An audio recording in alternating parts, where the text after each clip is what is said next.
بسم اللہ الرحمن الرحیم۔ السلام علیکم ورحمۃ اللہ وبرکاتہ۔ امام بخاری ریسرچ اکیڈمی سے شائع ہونے والے ہفت روزہ میگزین الجمعہ 19 ذی القعدہ 1444 ہجری مطابق 9 جون 2023 کے مضامین کی ریکارڈنگ پیش خدمت ہے۔ الحمدللہ رب العالمین وصلی اللہ تعالی علیہ وسلم۔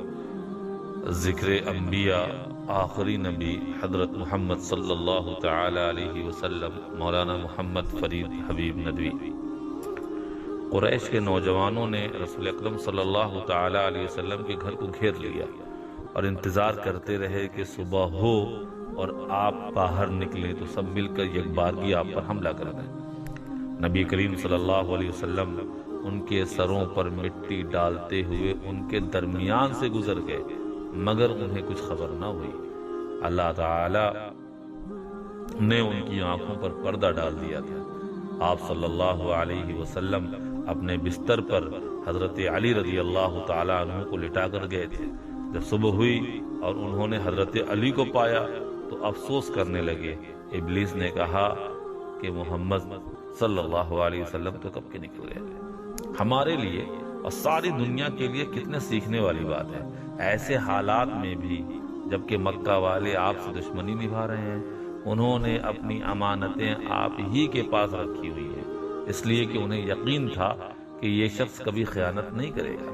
اور ذرا دل تھام کر سنیے کہ حضور اکرم صلی اللہ تعالی علیہ وسلم کو اپنی جان کا خطرہ ہے، مگر پھر بھی آپ کو لوگوں کی امانتوں کی فکر ہے۔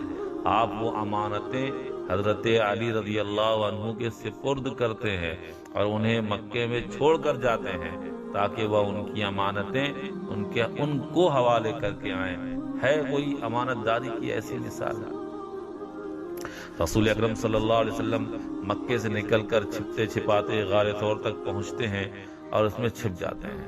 اللہ تعالیٰ نے مکڑی کو بھیج دیا، اس نے غار کے منہ پر جالا بن دیا۔ 2 کبوتر آئے اور غار کے دہانے پر بیٹھ گئے۔ قریش کے لوگ پیچھا کرتے ہوئے بالکل غار کے قریب پہنچ گئے۔ حضرت ابوبکر رضی اللہ تعالیٰ عنہ کہنے لگے، یا رسول اللہ، اگر انہوں نے ذرا بھی نیچے کی طرف دیکھا تو ہم پر بھی نظر پڑ جائے گی۔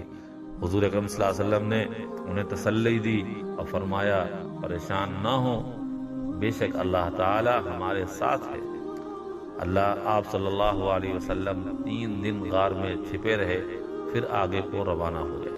ادھر مکہ والوں نے آپ کو زندہ یا مردہ پکڑ کر لانے پر 100 اونٹوں کے انعام کا اعلان کیا۔ انعام کے لالچ میں سراقہ ابن جعصم آپ کا پیچھا کرتا ہوا آپ کے بالکل قریب پہنچ گیا، مگر اس کا گھوڑا زمین میں دھس گیا۔ جب بھی وہ آگے کو بڑھتا اس کا گھوڑا زمین میں دھس جاتا۔ اس نے آپ سے امن کی فریاد کی۔ آپ صلی اللہ علیہ وسلم نے اس کو امن کا پروانہ لکھ کر دے دیا اور اس سے فرمایا کہ سراقہ، تمہارا خوشی سے کیا حال ہوگا جب ایران کے بادشاہ کسرا کے کنگن تمہارے ہاتھ میں ہوں گے۔ سراقہ جنگ احد کے بعد مسلمان ہو گئے اور حضرت عمر رضی اللہ تعالیٰ عنہ کے دور میں جب ایران فتح ہوا تو انہیں کسرا کے کنگن پہنائے گئے اور اس طرح آپ صلی اللہ تعالیٰ علیہ وسلم کی پیشن گوئی پوری ہوئی۔ سلسلہ جاری۔ سماجیات، کسی کو خوفزدہ مت کیجیے۔ مولانا محمد خالد ضیاء صدیقی ندوی۔ دین اسلام امن و شانتی، پیار و محبت کا مذہب ہے۔ اس دین میں کسی پر ظلم کرنا، کسی کو خوف میں مبتلا کرنا بالکل منع ہے، مگر افسوس کی بات ہے کہ آج مسلم سماج میں معمولی لڑائی جھگڑے پر لوگوں کو ڈرانے، ان کو خوف میں مبتلا کرنے کا ماحول بنتا جا رہا ہے۔ آئے دن یہ خبر آتی ہے کہ ایک بھائی نے دوسرے بھائی کا قتل کر دیا، بیٹے نے باپ کا خون کر دیا۔ جب یہ شرمناک واقعہ کسی مسلم سماج میں پیش آتا ہے تو شرم کے ساتھ حیرت بھی ہوتی ہے کہ جس دین میں رحمت کی سب سے زیادہ تعلیم دی گئی ہے، جس کے نبی کو پوری دنیا کے لیے رحمت بنا کر بھیجا گیا ہے، آج اس کے ماننے والے اتنے بے رحم کیسے ہو سکتے ہیں؟ اس دین نے جان و مال، عزت و آبرو کی حفاظت کرنے کی جس طرح تعلیم دی ہے، اسی طرح اس نے سماج میں خوف و ہراس کا ماحول پیدا کرنے سے بھی منع کیا ہے۔ چنانچہ رسول اکرم صلی اللہ علیہ وسلم نے ہنسی مذاق میں بھی ہتھیار لہرانے سے منع فرمایا ہے۔ ایک حدیث میں آپ نے فرمایا کہ تم میں سے کوئی اپنے بھائی کی طرف ہتھیار سے اشارہ نہ کرے، کیونکہ وہ نہیں جانتا کہ شاید شیطان اسے غصہ دلا دے اور اس کے ہاتھ میں کپکپی طاری کر دے، پھر وہ بے گناہ قتل کی سزا میں جہنم کی آگ میں جا گرے۔ مسلم 26-17۔ اسی طرح ایک دوسری حدیث میں فرمایا کہ کسی مسلمان کے لیے یہ بات جائز نہیں کہ وہ کسی مسلمان کو ڈرائے۔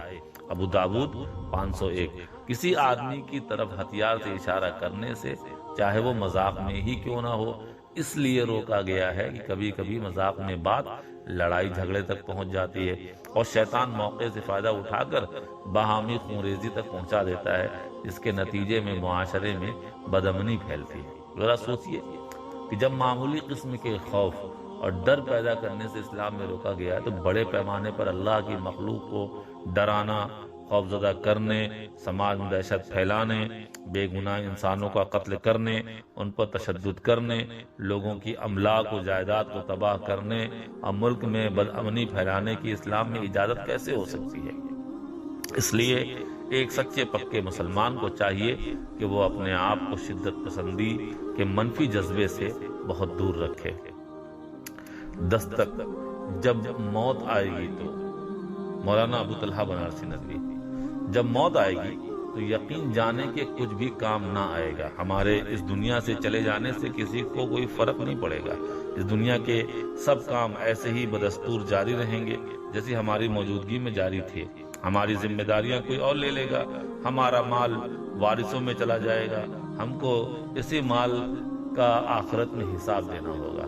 موت کے وقت سب سے پہلی چیز جو ہم سے چلی جائے گی وہ ہمارا نام ہوگا۔ لوگ کہیں گے کہ میت کہاں ہے؟ جب وہ جنازہ پڑھنا چاہیں گے تو کہیں گے جنازہ لاؤ، جب دفن کرنا شروع کریں گے تو کہیں گے میت کو قریب کرے، ہمارا نام کوئی نہیں لے گا۔ اس لیے خدا را ہم سب کو چاہیے کہ مال و منصب، حسب و نسب اور اولاد کے دھوکے میں ہم نہ آئیں۔ یہ عہدہ، یہ مال و دولت تبھی ہمارے کام آئیں گے جب انہیں حلال طریقے سے پوری ایمانداری سے کمایا گیا ہوگا، کسی کا حق نہیں مارا گیا ہوگا۔ اولاد تبھی کام آئے گی جب ان کی اچھی تربیت کی گئی ہوگی، حلال رزق سے ان کا پالن پوشن کیا گیا ہوگا، ان کے لیے کوئی غلط کام یا کوئی غلط راستہ اختیار نہ کیا گیا ہوگا، کسی ناجائز طریقے سے ان کی ترقی کی راہ ہموار نہ کی گئی ہوگی۔ یقین جانیں یہ دنیا بہت جلد ختم ہونے والی ہے اور جس کی طرف ہم ہر لمحے بڑھتے جا رہے ہیں وہ باقی رہنے والی اور بہت عظیم ہے۔ ہماری موت کے بعد غم کرنے والوں کے میں سے کچھ تو ایسے ہوں گے جو ہمیں سرسری طور پر جانتے ہیں۔ وہ کہیں گے ہائے بیچارہ، اللہ اس پر رحم کرے، اور بات ختم ہو جائے گی۔ اسی طرح کچھ ہمارے دوست ہوں گے جو چند گھڑیاں یا کچھ دن غم کریں گے، پھر وہ اپنے کام میں اور ہنسی مذاق کی طرف لوٹ جائیں گے۔ ہاں، ہمارے گھر کے لوگوں کا غم تھوڑا زیادہ گہرا ہوگا اور وہ کچھ ہفتے، کچھ مہینے یا 1 سال 2 سال تک غم کریں گے، اس کے بعد وہ ہمیں اپنی یادداشتوں کی ٹوکری میں ڈال دیں گے۔ لوگوں کے درمیان ہماری کہانی ختم۔ اب ہماری موت کے بعد ہماری اصلی اور حقیقی کہانی شروع ہو جائے گی۔ مسائل: جس نے وصیت نہ کی ہو اس کی طرف سے حج بدل کرانا۔ مولانا محمد فرید حبیب ندوی۔